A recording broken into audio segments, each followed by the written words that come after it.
Mirë, se takon pikërisht këtij debati dhe akuzave në distancë, kam kënaqësinë që në këtë çast kemi një komunikim të drejtë për drejtë në Prishtinë me deputeten e Lëvizjes Vetëvendosje, zonjën Arbëresh Kurriziu, të cilën e përshëndes. Zonja Kurriziu, përshëndetje, kënaqësi të kem në program. Edhe ndjes për vonesën. Faleminderit, përshëndetje edhe për ju në studio. Kishim dakordsuar që të ishim disi më herë, por për shkak të zhvillimit kërkoj ndjes për këtë, ndërsa sa takon edhe temës kryesore, padyshim që ka qenë me interes shumë të lartë jo vetëm për median, por gjithashtu edhe për qytetarët. Sa po themi kështu të vërteta që ndrojnë akuzat e bëra më herët nga Lëvizja Vetëvendosje, drejtuar zotit Rama. Sigurisht për sa kohë janë shkuar nuk mund ta ngrem këtë në pikpyetje konkrete si media, por për të pyetur ju si zë dhe së dyti gjatë ditës së nesërme si e komentoni pikërisht protestën që do të mbahet në Tiranë. Nuk mendoj që janë akuza, mund t'jenë parë si të tilla nga të tjerët që kanë lexuar qëndrimet tona të dhëna zyrtarisht sot gjatë ditës, qoftë nëpërmjet postimit në faqen zyrtare të Lëvizjes, por njëjtë edhe nga zëdhënësi i Lëvizjes. Më shumë është pasqyrim i realitetit në cilin jemi gjendë prej kur është ngri diskutimi për krimin e gjykatës speciale brenda Kuvendit të Republikës Kosovës, që në atë kohë është përkrahur fuqishëm edhe nga kryeministri juaj tani Edi Rama. Pra më shumë jemi munduar të paraqesim një realitet në cilin kemi ecur dhe qëndrimet që palët kanë pasur në kuadër të këtij procesi që dikur kanë qenë ndryshe prej atyre që janë sot, dhe kemi thënë që më pakta që kërkojmë prej këtyre personave që dikur fuqishëm lëbën për krimin e gjykatës speciale është një minimum pendese për atë që kanë pasur qëndrime të tilla në momentet kur nuk është dashur të ishin këto qëndrime dhe kur është dashur që bashkarisht gjithë luftonim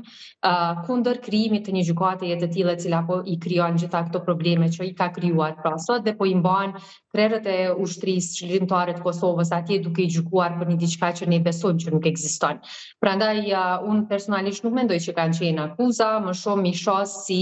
pasqyrim i realitetin cilin jemi gjendë prej kur jemi nështruar diskutimit për krimin e gjykatës speciale. Mirë, sa i takon edhe pikërisht të statusit, unë përpoqja të lexoja me shumë vëmendje për të referuar edhe bisedës së sotme së bashku, ndër këto theksoi që ndoshta rasti më i mirë do të ishte që të mbrohej apo të lobohej pro dhe pse jo në një farë forme të ishte në qasje pozitive dhe pro Kosovës Shqipëria në arenën ndërkombëtare. Në këndvështrimin tuaj deri më tani nuk është bërë? Unë mendoj që deri më tani është bërë në kuptimin e përfaqësimit parlamentar, sepse e di dhe personalisht kam pasur kontakt me disa prej deputetëve të komisioneve parlamentare të Parlamentit të Shqipërisë, të cilët kudo që kanë pasur mundësinë, pra një pjesë e tyre sigurisht kanë dhënë maksimumin e tyre që të ngrisin shqetësimet sa i përket qoftë krimit të gjykatës speciale, por qoftë edhe proceseve të tjera integruese në për cilat është gjendë ndër vite Republika e Kosovës. Por mendoj që nuk është ngritur mjaftueshëm në kuptimin e asaj se çfarë mund të ketë bërë një kryeministër i një vendi që tashmë është pjesë e disa organizatave ndërkombëtare, ku specifikisht mund të kërkonte të diskutojë pikërisht për çështjen e krimit të gjykatës speciale dhe për faktin që aty po mbahen ish krerë të UÇK-s padrejtësisht, sepse ne besojmë që po gjykohen për një diçka që nuk ekziston. Prandaj mendoj që do të mund bëhej edhe më shumë, sepse Shqipëria tashmë është antare në disa forume shumë të rëndësishme ndërkombëtare, në cilat nuk është Republika e Kosovës, e ku po mendoj që po të ishte trajtuar më me seriozitet dhe me kaq shumë zell sa po trajtohet këtë sot gjatë ditës, pra në lidhje me protestën e nesërme, mendoj që do të ishim gjendë në një situatë krindryshe, por më duhet ta theksoj që në aspektin parlamentar, pra një numër i deputetëve janë përkrahës, mbështetës dhe lobuz të vazhdueshëm të çështjes së Kosovës, kudo që ata kanë pas prezencë dhe kanë pas mundësi ta bëjnë një gjë të tillë. Për të qenë të saktë, në fakt se personalisht edhe duke më lidhur raporti i punës, terreni dhe gjithçka tjetër që ka ndodhur me zhvillimet në vend, por edhe jashtë, ka patur padyshim raste të shumta edhe nga vetë kryeministri Rama, sikurse është rasti i Organizatës Kombeve të Bashkuara, sikurse është rasti i rezolutës në Strasburg. Por ndërkohë, unë doja t'ju pyes ju edhe si deputete e Parlamentit të Kosovës, pse nuk është marrë ende një nismë sa i takon rezolutës për pikërisht për rastin e krerëve të UÇK-s, gjë në fakt edhe më herët kryeministri Rama për dhe përfaqësues të partisë së tij, pra deputet, kanë thënë që së pari ne presim një nismë të marrë nga Kosova, nga Parlamenti i Kosovës, dhe më pas jemi gati t'i bashkohemi. Po shiko si mund të ndërmerret një nismë për një rezolutë të tillë nga një numër i madh i deputetëve që tashmë janë pjesë e Kuvendit të Kosovës, se që të njëjtit e kanë votuar krimin e gjykatës speciale, dhe në anën tjetër nuk e kuptoj si mund të pres kryeministri Rama një nismë të tillë prej Republikës Kosovës, kur botërisht dihet qëndrimi i lëvizjes vetvendosi, i cili nuk është lëkundur asnjëherë, gjithmonë ka qenë i njëjtë prej 2008-s në fakt, kur edhe ka filluar të diskutohet për këtë çështje në instanca të ndryshme. E deri më sot, unë mendoj që ata që duhet të ndërmarrin hapa të tillë pas pendesës fillimisht janë pikërisht ata që në një kohë caktuar kanë lëbuar fuqishëm që gjykata speciale të votojë, dhe ju e dini, nuk kam nevojë unë t'ua kujtoj, kryeministri Rama